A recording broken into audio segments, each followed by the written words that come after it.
안녕하십니까, 법우님들. 오늘 아침에 일어나서 거울을 보시면서 이런 생각 해보신 적 있으십니까?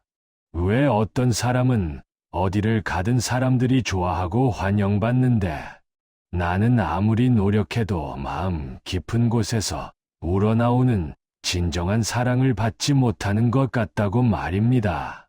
직장에서든 가정에서든 심지어 신앙 공동체에서도 말입니다. 분명히 착하게 살려고 노력하고 있는데, 분명히 남에게 해를 끼치지 않으려고 애쓰고 있는데, 왜인지 모르게 진정으로 사랑받고 있다는 확신이 서지 않습니다. 혹시 이런 마음의 고통을 겪고 계시지는 않습니까?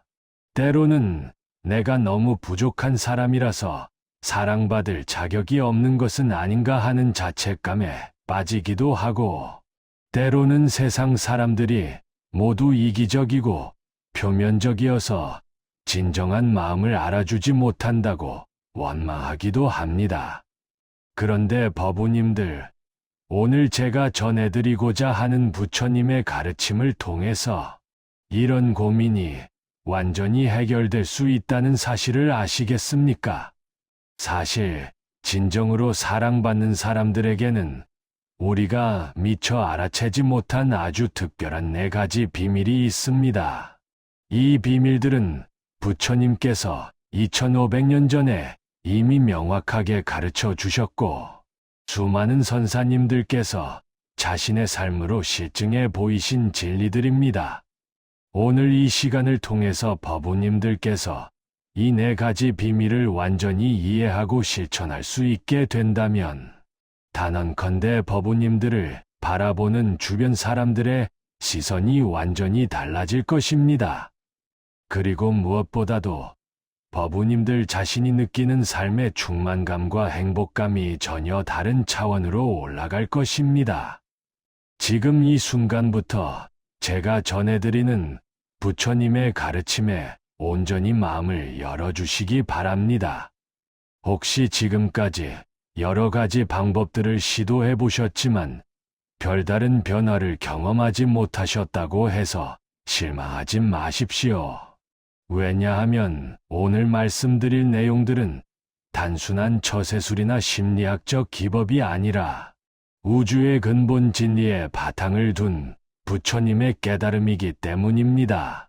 실제로 이런 가르침들을 실천해서 완전히 새로운 삶을 살게 된 분들의 이야기를 수없이 들어왔습니다. 어떤 분은 평생 직장에서 인정받지 못하고 외톨이로 지내시다가 이런 가르침을 실천한 후에 동료들로부터 진심 어린 존경과 사랑을 받게 되셨습니다. 또 어떤 분은 자녀들과의 관계가 너무나 메말랐는데 이런 원리들을 적용한 후에 가족들이 먼저 다가와서 진솔한 대화를 나누게 되었다고 합니다. 심지어 이미 나이가 많아서 변화가 어려울 것이라고 생각하셨던 분들도 놀라운 변화를 경험하셨습니다. 이것이 바로 부처님 법의 놀라운 힘입니다. 나이나 성별이나 학력이나 사회적 지위와는 전혀 상관없이 오직 마음가짐과 실천이지만 있으면 누구든지 사랑받는 사람으로 변화할 수 있습니다. 오늘 이 자리에서 법우님들께 전해드릴 4가지 비밀은 다음과 같습니다. 첫 번째는 자비심을 기르는 비밀입니다. 두 번째는 겸손함을 체득하는 비밀입니다. 세 번째는 진정한 경청을 실천하는 비밀입니다. 네 번째는 무조건적 베풀음을 행하는 비밀입니다. 이 4가지 각각이 독립적으로도 강력한 힘을 발휘하지만 모두 함께 실천하게 되면 그 상승 효과는 정말 상상을 초월합니다. 지금부터 하나씩 차근차근 살펴보겠습니다. 마음을 편안히 하시고 깊이 들어주시기 바랍니다. 첫 번째로, 사랑받는 사람들의 가장 근본적인 비밀은 바로 진정한 자비심을 기르는 것입니다. 혹시 법우님들께서는 자비심이라고 하면 단순히 착한 마음이나 동정심 정도로 생각하고 계시지는 않습니까? 그런데 부처님께서 말씀하신 자비심은 그런 차원을 훨씬 뛰어넘는 깊고 광대한 마음입니다. 법화경에 이런 말씀이 있습니다. 모든 중생을 자기 아들처럼 여기며 한 명도 빠짐없이 구하고자 하는 마음이 바로 진정한 자비심이다. 이 구절의 핵심은 바로 자기 아들처럼이라는 표현에 있습니다. 부모가 자식을 사랑하는 마음을 생각해 보십시오. 자식이 잘못을 저질러도 미워하지 않고 자식이 아파하면 내 몸이 아픈 것보다 더 괴롭고 자식이 기뻐하면 세상 그 무엇보다 행복합니다. 조건 없는 사랑, 판단 없는 사랑, 끝없는 사랑입니다. 진정한 자비심이란 바로 이런 마음으로 모든 사람을 대하는 것입니다. 그런데 왜 이런 자비심이 사랑받는 비밀일까요? 사람들은 본능적으로 자신을 진심으로 아끼고 사랑해주는 사람을 알아챕니다. 아무리 말로는 친절하게 해도 마음속으로 판단하고 비교하고 있으면 그것이 느껴집니다.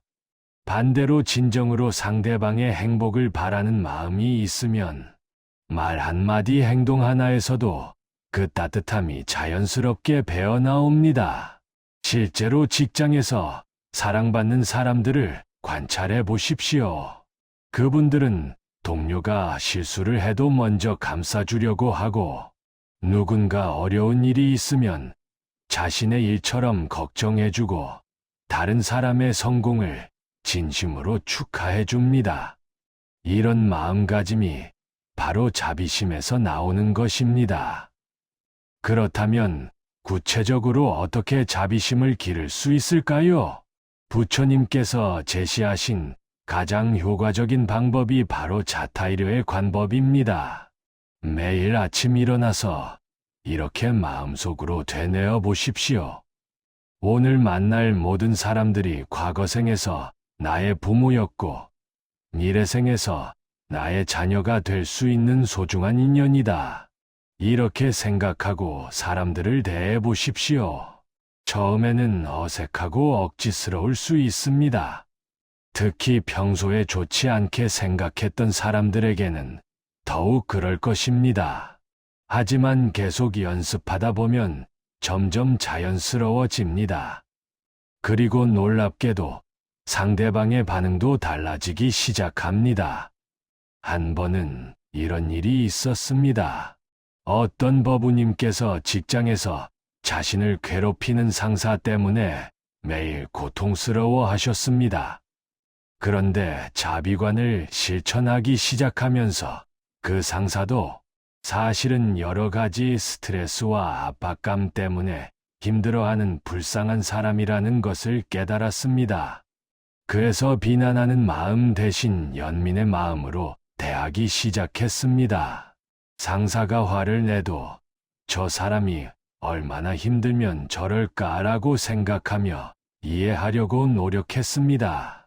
그랬더니 신기하게도 몇 주가 지나자 상사의 태도가 완전히 달라졌습니다. 오히려 그 법우님을 신뢰하고 중요한 일을 맡기기 시작했고, 나중에는 개인적인 고민까지 털어놓을 정도가 되었습니다. 이것이 바로 자비심의 놀라운 힘입니다. 또 다른 구체적인 실천 방법은 매일 밤 잠자리에 들기 전에 하는 자비 명상입니다. 편안히 눕거나 앉아서 먼저 자신에게 이렇게 말해 보십시오. 내가 건강하고 행복하기를, 내가 모든 괴로움에서 벗어나기를, 내가 평안하고 자유롭기를. 이렇게 자신에게 먼저 자비심을 베푸는 것이 중요합니다. 자신을 사랑하지 못하는 사람이 어떻게 다른 사람을 진정으로 사랑할 수 있겠습니까? 그 다음에는 가족들 한 명씩 떠올리며 같은 문구를 반복해 보십시오. 아버지가 건강하고 행복하기를, 어머니가 모든 괴로움에서 벗어나기를, 남편이 평안하고 자유롭기를, 자녀들이 건강하고 행복하기를, 그 다음에는 친구들, 동료들, 심지어 평소에 좋지 않게 생각했던 사람들까지 포함해서 확장해 나가십시오. 마지막에는 이 세상 모든 중생들을 위해 기원해 보십시오. 이 세상 모든 중생이 건강하고 행복하기를, 모든 중생이 괴로움에서 벗어나기를, 모든 중생이 평안하고 자유롭기를. 이런 자비 명상을 매일 꾸준히 실천하다 보면 평소에 사람들을 대하는 마음가짐이 근본적으로 달라집니다. 작은 일에도 쉽게 짜증내고 화내던 마음이 점점 부드러워지고, 다른 사람의 실수나 부족함을 너그럽게 이해하게 됩니다. 그리고 이런 마음의 변화는 표정과 말투와 행동을 통해서 자연스럽게 드러납니다. 사람들은 그런 따뜻한 에너지를 느끼고 자연스럽게 끌리게 됩니다. 또한 자비심을 기르는 데 있어서 아주 중요한 것이 하나 더 있습니다. 그것은 바로 판단하지 않는 마음을 기르는 것입니다. 보통 우리는 사람들을 만날 때 무의식적으로 평가하고 판단합니다. 저 사람은 성격이 이상해. 저 사람은 능력이 부족해. 저 사람은 너무 이기적이야 등등.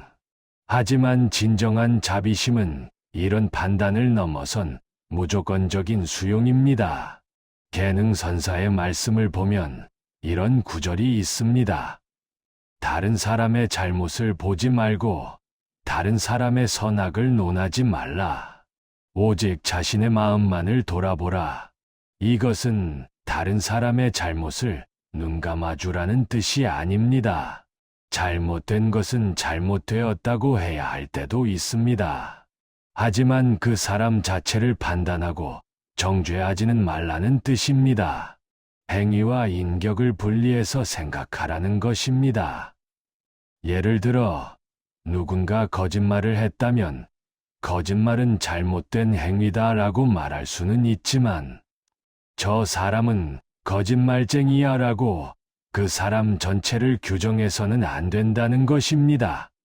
왜냐하면 모든 사람은 언제든지 변화하고 성장할 가능성을 가지고 있기 때문입니다. 이런 마음가짐으로 사람들을 대하면 상대방도 자신이 온전히 받아들여지고 있다는 것을 느끼게 됩니다.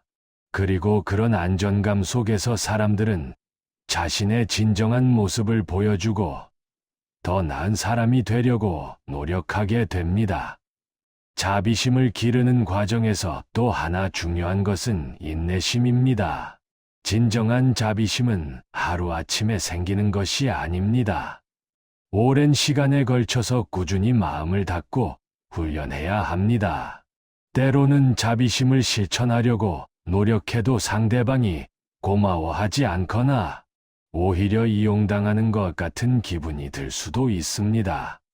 하지만 그럴 때일수록 포기하지 마십시오.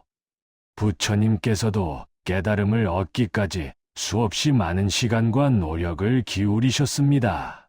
우리 같은 범부가 하루아침에 완전한 자비심을 갖는다는 것은 불가능합니다. 하지만 매일 조금씩이라도 노력한다면 분명히 변화가 일어납니다. 그리고 그 변화는 법우님들의 삶을 완전히 새롭게 만들어줄 것입니다. 두 번째로, 사랑받는 사람들의 또 다른 중요한 비밀은 바로 진정한 겸손함을 체득하는 것입니다. 혹시 법우님들께서는 겸손하다는 것이 자신을 낮추고 비하하는 것이라고 생각하고 계시지는 않습니까? 또는 능력이 부족한 사람이 어쩔 수 없이 취하는 자세라고 여기고 계시지는 않습니까?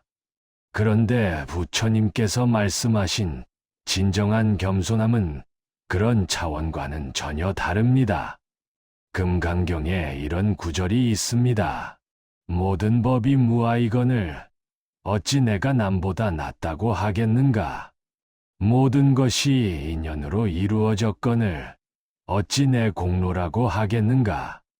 이 말씀의 핵심은 바로 무아와 인연법에 있습니다. 우리가 지금 가지고 있는 모든 것들, 능력도, 지식도, 성과도 모두 수없이 많은 인연들이 만나서 이루어진 것입니다. 부모님께서 낳아주시고 기르주신 인연, 선생님들께서 가르쳐주신 인연, 동료들과 친구들이 도와준 인연, 심지어 반대하고 비판해준 사람들까지 모두 우리를 성장시켜준 소중한 인연입니다.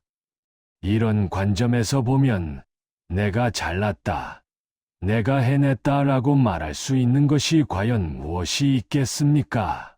진정한 겸손함이란 이런 인연법의 진리를 깨달아서 자연스럽게 우러나오는 마음가짐입니다.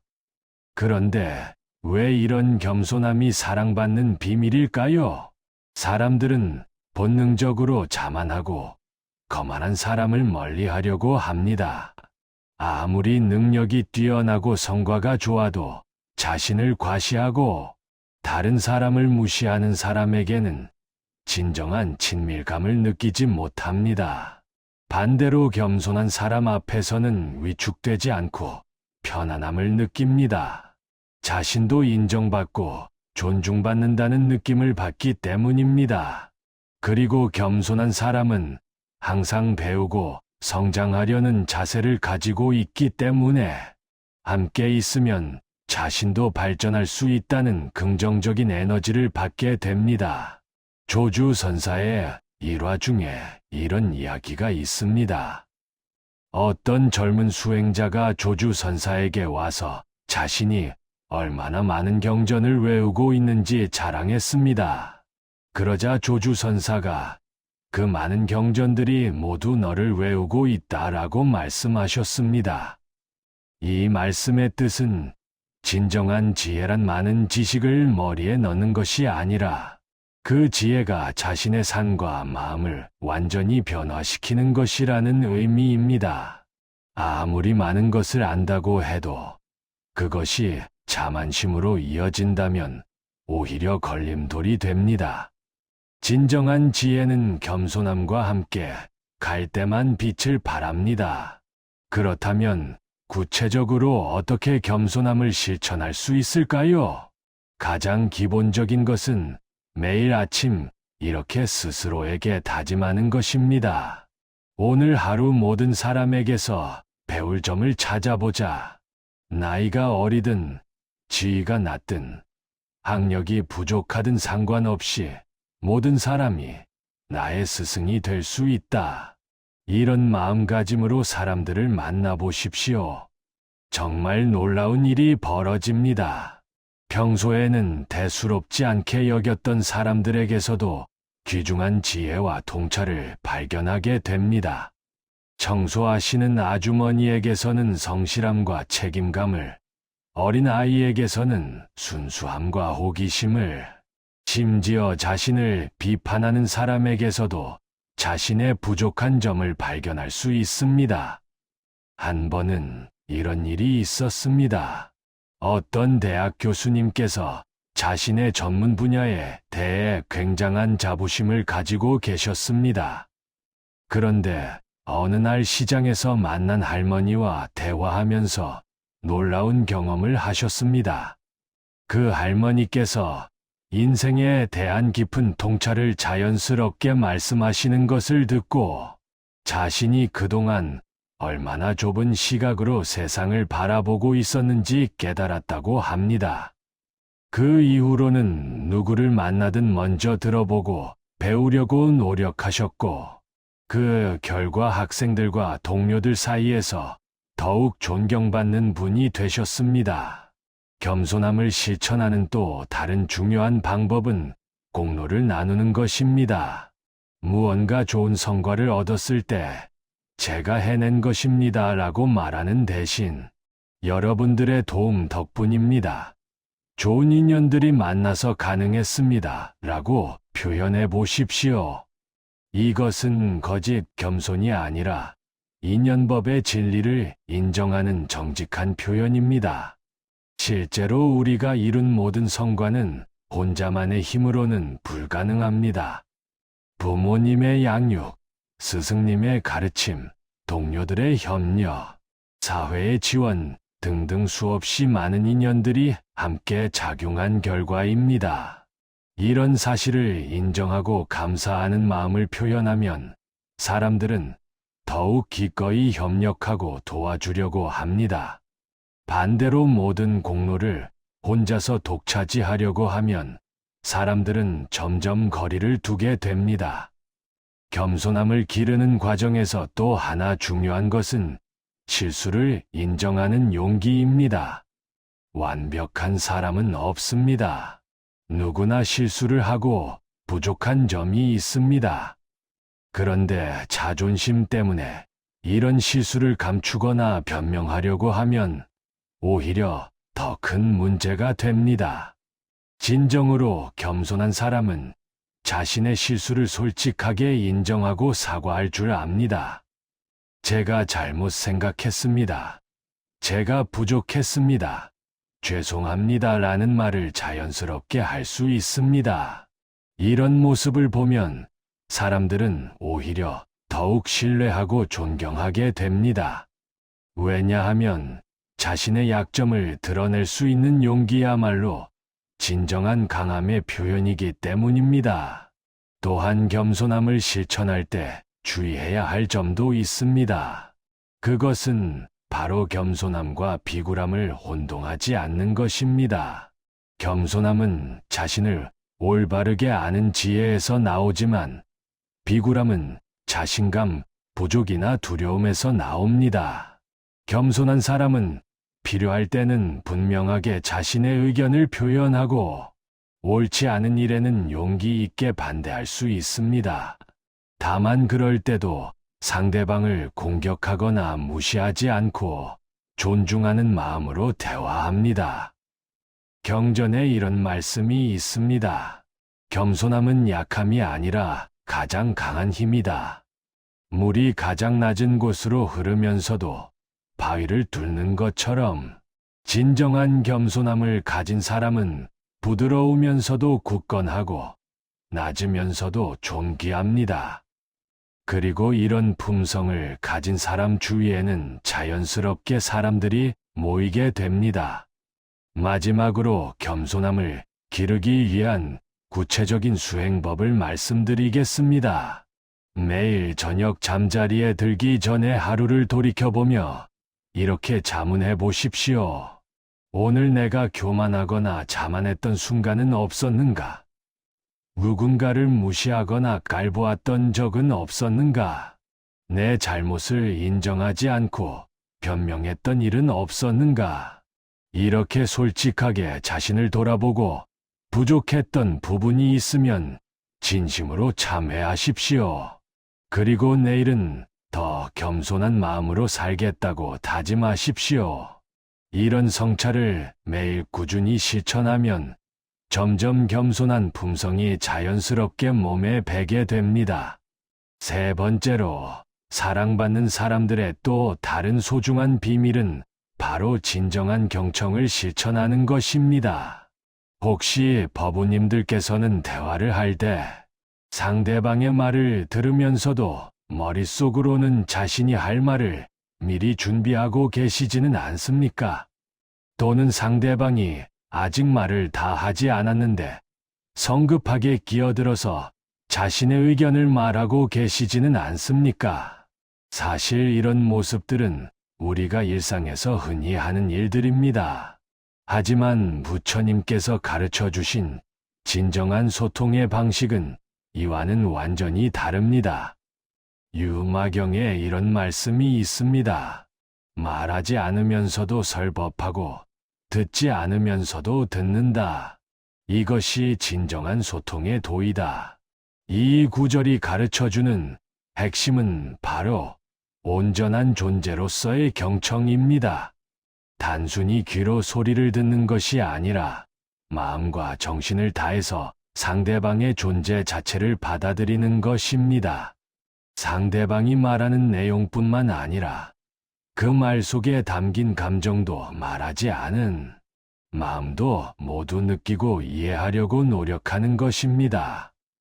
그런데 왜 이런 경청이 사랑받는 비밀일까요? 현대 사회에서 사람들이 가장 갈망하는 것 중 하나가 바로 진정으로 이해받는 경험입니다. 매일 수많은 사람들과 만나고 대화하지만 정작 자신의 마음을 온전히 이해해주는 사람은 찾기 어렵습니다.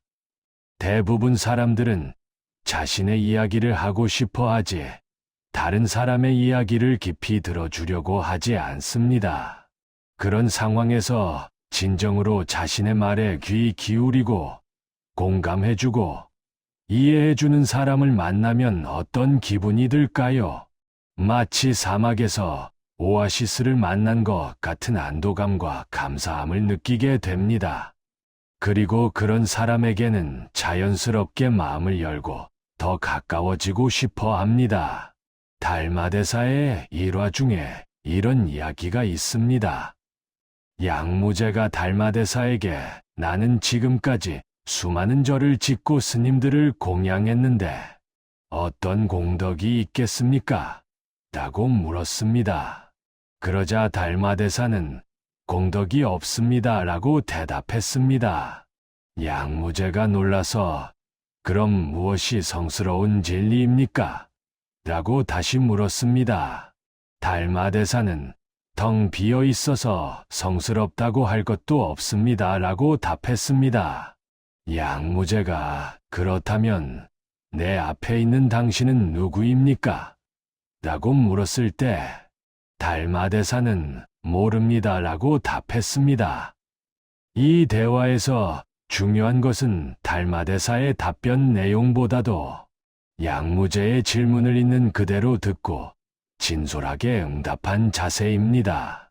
권력자인 황제 앞에서도 아첨하거나 비위 맞추려 하지 않고 진리 그 자체로 응답했습니다.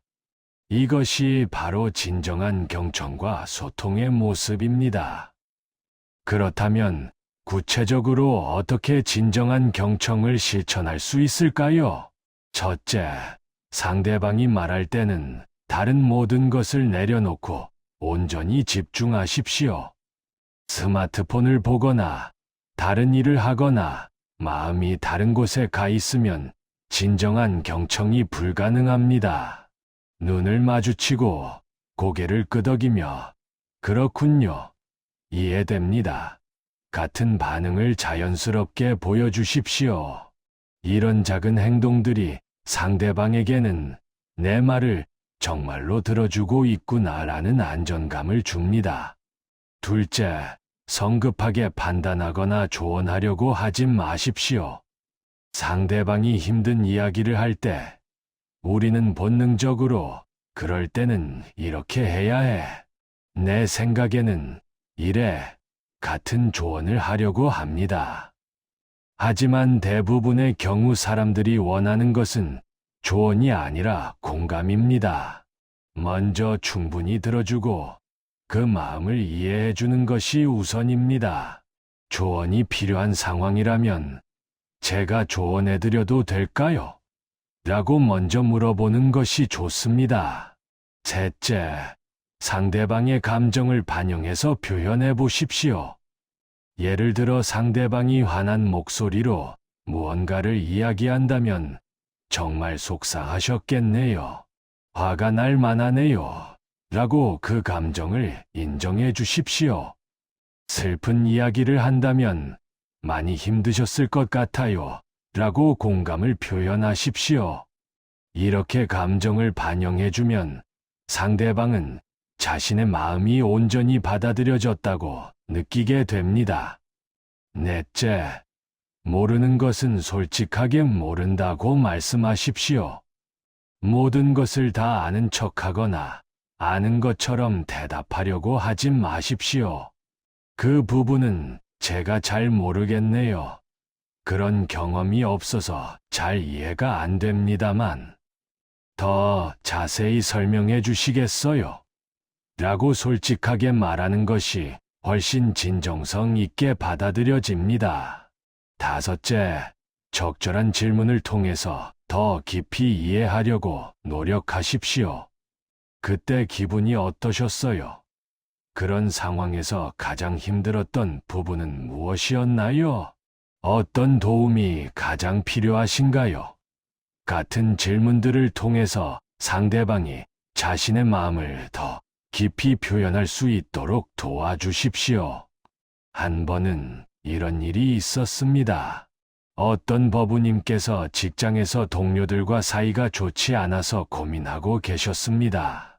그런데 진정한 경청을 실천하기 시작하면서 놀라운 변화를 경험하셨습니다. 평소에는 동료들이 불평하거나 하소연할 때 그런 거 신경 쓰지 마. 일은 일이고 사적인 감정은 별개야 같은 말로 대화를 끝내려고 했습니다. 하지만 경청을 배운 후에는 끝까지 들어주고 정말 힘드시겠어요. 그런 상황이면 저라도 스트레스 받았을 것 같아요. 라고 공감을 표현했습니다. 그랬더니 동료들이 그 법우님을 더욱 신뢰하게 되었고 중요한 일들도 상의하게 되었으며 결국에는 팀에서 가장 인기 있는 사람이 되셨습니다. 경청을 실천할 때 또 하나 중요한 것은 침묵의 힘을 아는 것입니다. 상대방이 잠깐 말을 멈췄을 때 성급하게 빈 공간을 채우려고 하지 마십시오. 때로는 침묵이 말보다 더 큰 위로가 되고 더 깊은 소통이 될 수 있습니다. 상대방이 생각을 정리하거나 감정을 추스를 시간을 주는 것입니다. 불편한 침묵이 아니라 따뜻한 동행의 침묵을 만들어 주십시오. 또한 경청할 때는 자신의 경험담으로 화제를 돌리지 않도록 주의해야 합니다. 상대방이 힘든 이야기를 할 때 저도 비슷한 경험이 있는데 라고 시작해서 자신의 이야기로 넘어가면 상대방은 자신의 이야기가 중요하게 받아들여지지 않았다고 느낄 수 있습니다. 물론 적절한 순간에 자신의 경험을 나누는 것이 도움이 될 때도 있지만 그것은 상대방의 이야기가 충분히 들어진 후에야 가능합니다. 진정한 경청을 통해서 얻을 수 있는 것은 다른 사람의 사랑만이 아닙니다. 자신도 더욱 깊은 지혜와 통찰을 얻게 됩니다. 사람들의 이야기를 진심으로 들어주다 보면 인생에 대한 이해가 깊어지고 세상을 보는 시각이 넓어집니다. 그리고 무엇보다도 자신의 마음도 더욱 평안해집니다. 다른 사람의 마음에 귀 기울이는 것 자체가 하나의 명상이고 수행이기 때문입니다. 네 번째로 사랑받는 사람들의 마지막 비밀은 바로 무조건적 베풀물 실천하는 것입니다. 혹시 법우님들께서는 베풀미라고 하면 돈이나 물질적인 것만 생각하고 계시지는 않습니까? 또는 자신이 여유가 있을 때만 가능한 일이라고 여기고 계시지는 않습니까? 그런데 부처님께서 가르쳐 주신 진정한 베풀문, 그런 차원을 훨씬 뛰어넘는 깊고 광대한 실천입니다.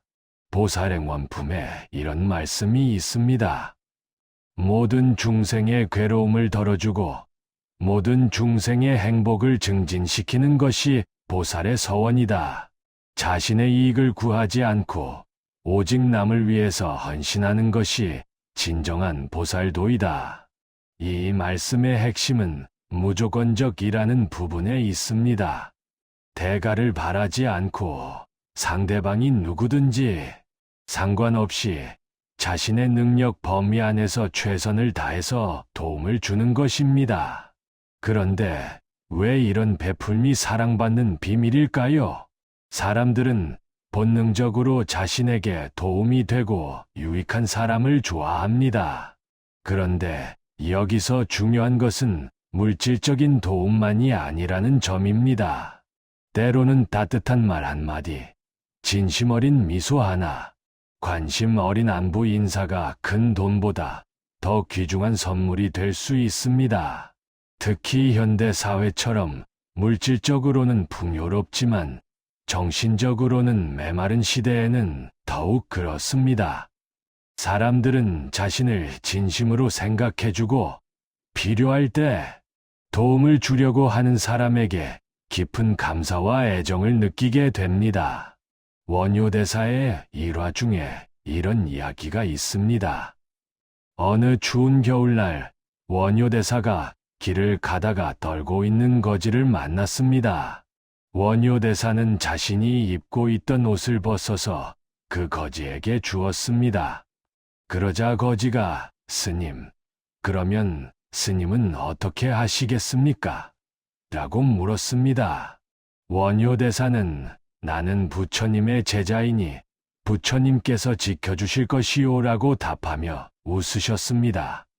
그 모습을 본 주변 사람들이 모두 감동해서 원효대사를 더욱 존경하게 되었다고 합니다. 이 일화에서 중요한 것은 원효대사가 보여준 무조건적 베풀매 정신입니다. 상대방이 거지라고 해서 무시하지 않았고 자신의 손해를 계산하지도 않았으며 대가를 바라지도 않았습니다. 오직 고통받는 중생을 도와야 한다는 자비심에서 우러나온 자연스러운 행동이었습니다. 그렇다면 구체적으로 어떻게 무조건적 베풀음을 실천할 수 있을까요? 첫째, 가장 기본적인 것은 미소와 인사입니다. 매일 만나는 사람들에게 진심 어린 미소로 인사해 보십시오. 안녕하세요, 수고하세요, 좋은 하루 되세요 같은 간단한 말이지만 진심이 담긴 인사는 상대방의 하루를 밝게 만들어줍니다. 특히 평소에 잘 인사하지 않던 사람들, 청소하시는 분들, 경비 아저씨, 식당 직원분들에게도 따뜻하게 인사해 보십시오. 이런 작은 관심이 상대방에게는 큰 힘이 됩니다. 둘째, 상대방의 필요를 먼저 살피고 도와주십시오. 무거운 짐을 들고 있는 사람이 있으면 도와드릴까요? 라고 물어보고, 길을 못 찾는 사람이 있으면 친절하게 안내해주고, 아픈 사람이 있으면 괜찮으세요? 라고 걱정해 주십시오. 이런 도움은 돈이 들지도 않고 특별한 기술이 필요한 것도 아니지만 받는 사람에게는 큰 감동을 줍니다. 셋째, 상대방의 장점과 성과를 적극적으로 인정하고 칭찬해 주십시오. 사람들은 누구나 인정받고 싶어 합니다. 동료가 좋은 성과를 냈을 때, 가족이 노력하는 모습을 보일 때, 친구가 발전하는 모습을 보일 때, 진심으로 축하하고 격려해 주십시오. 정말 잘하시네요. 대단하세요. 많이 노력하신 것 같아요. 같은 말들이 상대방에게는 큰 힘과 동기가 됩니다. 넷째, 필요할 때는 물질적인 도움도 아끼지 마십시오. 큰 돈이 아니더라도 상황에 맞는 적절한 도움을 주십시오. 점심 한 끼 사주기, 작은 선물하기, 생활용품 나누어주기 등등 자신의 능력 범위 안에서 할 수 있는 일들이 많이 있습니다. 중요한 것은 금액의 크기가 아니라 진심 어린 마음입니다. 다섯째, 시간과 노력을 베풀어 주십시오. 때로는 돈보다 더 귀중한 것이 시간과 정성입니다. 힘든 일이 있는 사람의 이야기를 들어주고, 도움이 필요한 일을 함께 해주고, 외로운 사람과 시간을 보내주는 것들이 모두 소중한 베풀미입니다. 특히 바쁜 현대 사회에서는 자신의 시간을 내어서 다른 사람을 위해 쓰는 것이 더욱 귀중한 선물이 됩니다. 한 번은 이런 일이 있었습니다. 어떤 법우님께서 직장에서 새로 들어온 후배가 업무에 적응하지 못해 힘들어하는 것을 보고 퇴근 후에도 시간을 내어서 업무를 가르쳐주고 상담해 주셨습니다. 처음에는 내 일도 바쁜데 왜 남의 일까지 신경 써야 하나라는 마음도 있으셨지만 자비심을 실천한다는 마음으로 꾸준히 도와주셨습니다. 몇 달이 지나자 그 후배가 완전히 적응해서 오히려 다른 팀원들에게도 도움을 주는 사람이 되었습니다. 그리고 그 후배뿐만 아니라 그 모습을 지켜본 다른 동료들도 그 버부님을 더욱 존경하게 되었습니다. 나중에는 팀 전체의 분위기가 서로 도와주고 챙겨주는 문화로 바뀌었다고 합니다. 이것이 바로 베풀매 놀라운 파급 효과입니다. 베풀물 실천할 때 중요한 원칙이 몇 가지 있습니다. 첫째, 대가를 바라지 않는 순수한 마음으로 베풀어야 합니다. 이렇게 도와주었으니 나중에 나도 도움받을 수 있겠지. 이 사람이 고마워해서 나에게 잘해주겠지. 같은 계산적인 마음이 있으면 진정한 베풀미 아닙니다. 오직 상대방의 행복과 안녕을 바라는 순수한 마음에서 우러나와야 합니다. 둘째, 자신의 능력과 상황을 고려해서 적절하게 베풀어야 합니다. 무리해서 도움을 주려다가 자신이 더 큰 어려움에 빠지면 본말이 전도됩니다. 자신이 안정적일 때 다른 사람도 도울 수 있습니다. 지혜롭게 판단해서 지속 가능한 베풀물 실천하는 것이 중요합니다. 셋째, 상대방의 자존심과 기분을 배려해서 베풀어야 합니다. 도움을 주더라도 상대방이 굴욕감이나 부담감을 느끼지 않도록 자연스럽고 겸손하게 해야 합니다. 이거 필요 없어서 드리는 건데 혹시 쓰실 수 있으면 가져가세요. 저도 도움이 되니까 함께 해요. 같은 식으로 표현하면 상대방도 편안하게 받을 수 있습니다. 넷째, 꾸준히 지속하는 것이 중요합니다.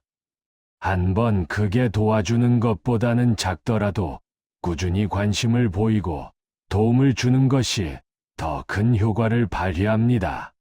사람들은 일시적인 호의보다는 지속적인 관심과 배려를 더 감동적으로 받아들입니다. 베풀물 실천할 때 또 하나 중요한 것은 보이지 않는 베풀물 아는 것입니다. 직접적으로 드러나는 도움뿐만 아니라 상대방이 모르게 하는 도움들도 있습니다. 예를 들어 누군가를 위해서 기도해주기, 좋은 일이 생기도록 주변에 도움, 요청하기, 뒤에서 좋은 말해주기 등등입니다. 이런 것들은 당장 눈에 보이지 않지만 결국에는 좋은 결과로 나타나게 됩니다. 그리고 이런 선한 마음 자체가 자신의 복덕을 쌓고 인격을 향상시키는 수행이 됩니다. 무조건적 베풀물 실천하면서 얻을 수 있는 것은 다른 사람의 사랑만이 아닙니다. 자신의 마음도 더욱 풍요로워지고 행복해집니다. 남을 위해 베풀 때 느끼는 기쁨과 보람은 어떤 물질적 즐거움보다도 깊고 지속적입니다. 그리고 이런 경험이 쌓이면서 삶에 대한 태도 자체가 긍정적으로 변화합니다. 버부님들, 지금까지 사랑받는 사람들의 4가지 비밀에 대해서 말씀드렸습니다. 첫째, 진정한 자비심을 기르는 것. 둘째, 겸손함을 체득하는 것. 셋째, 진정한 경청을 실천하는 것.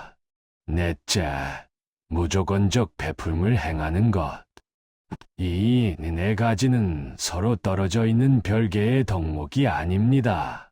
모두 하나로 연결되어 있는 부처님의 가르침입니다. 자비심이 있으면 자연스럽게 겸손해지고, 겸손한 마음이 있으면 진심으로 경청할 수 있고, 진정한 경청을 하다 보면 상대방을 위해 베풀고 싶어집니다. 그리고 이런 선순환이 계속되면서 법우님들의 인격이 점점 부처님을 닮아가게 됩니다. 혹시 나는 나이도 많고 성격도 이미 굳어져서 변하기 어려울 것 같다고 생각하시는 분이 계시다면 그런 걱정은 내려놓으시기 바랍니다. 부처님의 가르침에는 나이에 제한이 없습니다. 80세에 출가해서 아라한이 된 분도 계시고 90세가 넘어서 깨달음을 얻은 분도 계십니다. 중요한 것은 나이가 아니라 마음가짐입니다. 진심으로 변화하고 싶은 의지만 있으면 언제든지 새로운 사람이 될 수 있습니다.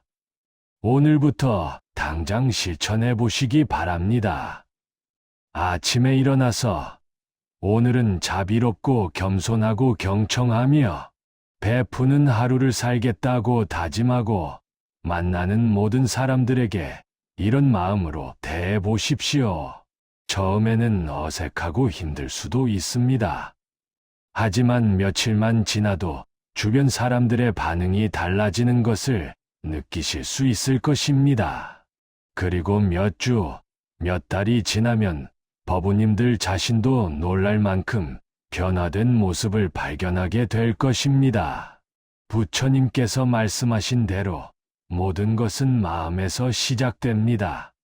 마음이 바뀌면 말과 행동이 바뀌고, 말과 행동이 바뀌면 주변 사람들의 반응이 바뀌고, 주변 사람들의 반응이 바뀌면 산 전체가 바뀝니다.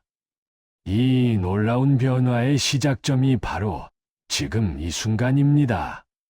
오늘 이 시간이 법우님들의 인생에 새로운 전환점이 되시기를 간절히 기원합니다. 만약 이 말씀이 도움이 되셨다면 좋아요 버튼을 눌러주시고 댓글로 법우님들의 경험이나 다짐을 나누어 주시기 바랍니다. 그리고 주변에 이런 가르침이 필요한 분들이 계시다면 공유해 주시면 더욱 감사하겠습니다.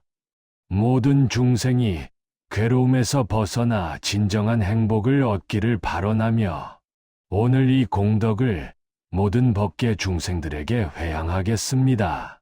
법우님들의 가정에 평안이 깃들고 하시는 모든 일에 부처님의 가피가 함께 하시길 기원합니다. 고맙습니다.